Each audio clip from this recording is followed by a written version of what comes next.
Halo pemirsa, jumpa lagi bersama Chelsea, presenter G-Watch TV. Hari ini kami mengundang pendeta Dirk Kroelov Maitimoe. Beliau merupakan salah satu pendeta senior GPIB yang mempunyai pemikiran futuristik untuk membangun GPIB. Apa kabar Pak Pendeta? Selamat siang Chelsea. Senang sekali bisa diundang oleh Chelsea dan redaktur podcast Imajiner.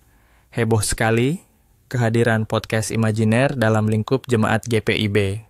Selamat siang, pemirsa G-Watch TV. Pak Pendeta, Gereja Protestan di Indonesia bagian Barat, termasuk salah satu lembaga gereja besar di Indonesia yang terbilang luas wilayah pelayanannya, separuh lebih wilayah Indonesia. Saya diberikan catatan oleh redaksi podcast Imajiner, Pak Pendeta, termasuk pendeta senior, yang turut membangun konstruksi dasar pelayanan di GPIB. Setelah ditinggal Pak Pendeta, pertumbuhan wilayah pelayanan GPIB berkembang sangat pesat, namun bervariasi kemampuan jemaatnya. Kondisi ini pada gilirannya menyulitkan Majelis Sinode saat ini dalam menentukan mutasi pendetanya. Apa tanggapan Pak Pendeta terhadap hal ini? Terima kasih Chelsea. Tajam sekali pemikiran Chelsea dan tim redaksi podcast Imajiner dalam mencermati perkembangan GPIB. Menarik pertanyaan yang diajukan. Menurut hemat saya, kompleksitas persoalan yang terjadi saat ini di negara kita memaksa GPIB untuk segera melakukan profiling jemaat. Langkah ini tidak bisa ditunda karena merupakan langkah yang sangat strategis dan penting untuk memahami kekuatan, tantangan, dan potensi masing-masing jemaat. Prosesnya bisa dimulai dengan langkah-langkah yang dapat saya uraikan sebagai berikut. 1. Penentuan tujuan dan ruang lingkup. 2. Penyusunan instrumen survei atau asesmen. 3. Pengumpulan data jemaat.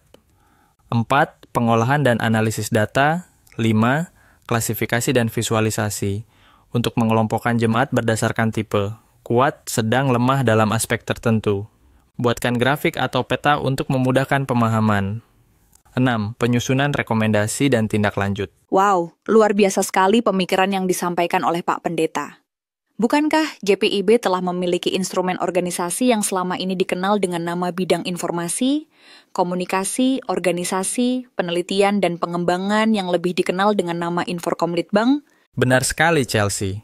Akan tetapi, sejauh ini, menurut hemat saya, tidak efektif dan belum menyentuh kebutuhan dasar GPIB. Inforkomlitbang GPIB sejauh ini hanya mengurusi multimedia, melakukan rebranding majalah Arcus dalam tataran mimpi saja. Berbagai aplikasi yang dibuat oleh Inforkomlitbang sejauh ini belum menyentuh kebutuhan data untuk melakukan proses profiling. Mereka masih beretorika dalam tataran mimpi yang entah kapan bisa diwujudkan. Usia GPIB sudah 75 tahun loh. Usia yang tidak muda lagi jika dikomparasi dengan usia manusia. Orang-orang yang direkrut menduduki posisi di Inforkomlitbang hanya pandai bermimpi dan beretorika dengan gaya bahasa metafora. Apa yang dilakukan oleh mereka belum menyentuh kebutuhan dasar yang dibutuhkan lembaga GPIB. Kalau hanya Inforkomlitbang dibentuk untuk mengurusi multimedia dan fotografi, cucu-cucu saya di jemaat jauh lebih lincah dan cerdas. Sangat menyedihkan menurut saya, lembaga besar seperti GPIB sampai dengan saat ini belum punya pemetaan jemaat atau profiling jemaat. Kondisi ini sangat menyulitkan Majelis Sinode dalam memutuskan penempatan pendeta. Akibatnya, fungsionaris Majelis Sinode secara keseluruhan dibuli oleh jemaat maupun pendeta yang dimutasi. Mereka secara diam-diam dan terbatas menyatakan sumpah serapah, tapi takut diketahui oleh Majelis Sinode. Kasihan rekan-rekan saya, fungsionaris Majelis Sinode.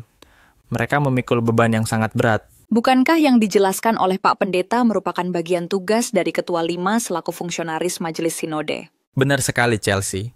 Kalau Ketua 5 fungsionaris Majelis Sinode belum bisa melakukan hal tersebut, maka yang salah, bukan Ketua 5. Akan tetapi, utusan persidangan Sinode Raya GPIB yang keliru memilih atau memilih tidak mendasarkan pada kompetensi kandidat, tetapi lebih kepada emosional sesaat pada saat proses pemilihan berlangsung. Akibatnya, jadilah seperti kondisi yang dialami GPIB saat ini. Saya banyak mendengar keluhan para pendeta tentang peran Ketua 5. Bahkan ada rekan pendeta yang menyatakan bahwa Ketua 5 Majelis Sinode saat ini sangat bagus kompetensi pribadinya. Cuma belum bisa mengalokasikan waktu yang cukup untuk menyelesaikan bagian tugas dan fungsinya. Seyogianya, kondisi ini harus menjadi catatan penting dalam proses pemilihan. Panitia kredensi harus benar-benar menjalankan tugas penyaringan bakal calon dengan sebaik-baiknya. Jangan asal-asalan saja, karena yang merasakan dampak buruknya adalah lembaga GPIB. Kita kembali kepada profiling jemaat yang Pak Pendeta usulkan tadi.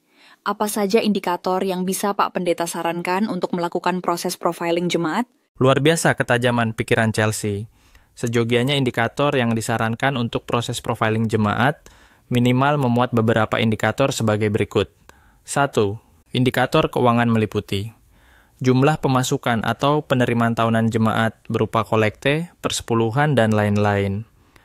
Jumlah pengeluaran tahunan jemaat, ketersediaan dana cadangan atau dana darurat, kemampuan membiayai program rutin tanpa bantuan dari majelis sinode. Kemandirian dalam membayar gaji pegawai dan pendeta. 2. Indikator demografis meliputi jumlah anggota jemaat dengan profesinya. Pengelompokan jemaat menurut usia, anak, remaja, dewasa, lansia, sesuai pelayanan kategorial. Tingkat pendidikan rata-rata, tingkat pekerjaan, penyebaran geografis jemaat. 3.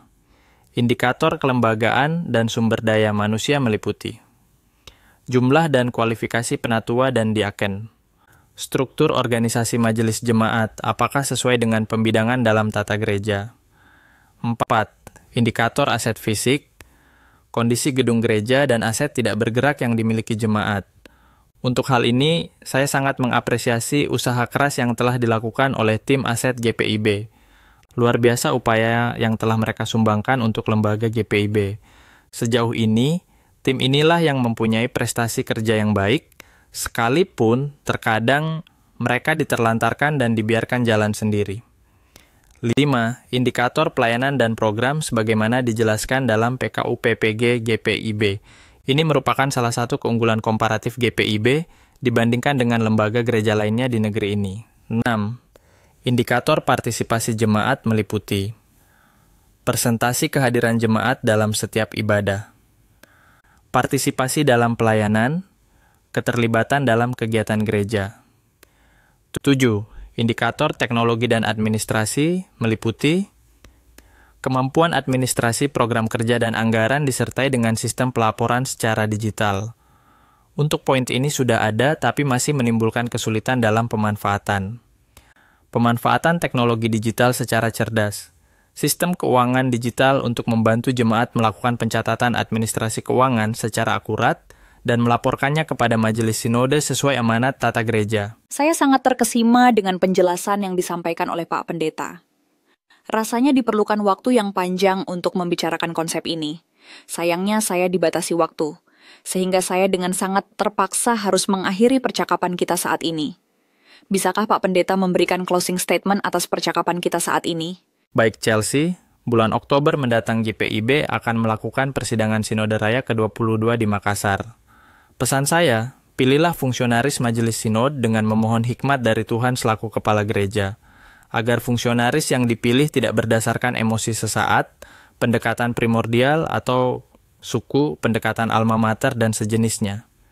Gunakan nurani kalian sebagai pendeta, penatua, dan diaken untuk memilih, karena di hati yang tulus terdapat suara Tuhan yang merdu. Terima kasih closing statement yang diberikan oleh Pak Pendeta. Syarat makna dan penuh hikmat. Terima kasih atas perhatian yang diberikan oleh pemirsa.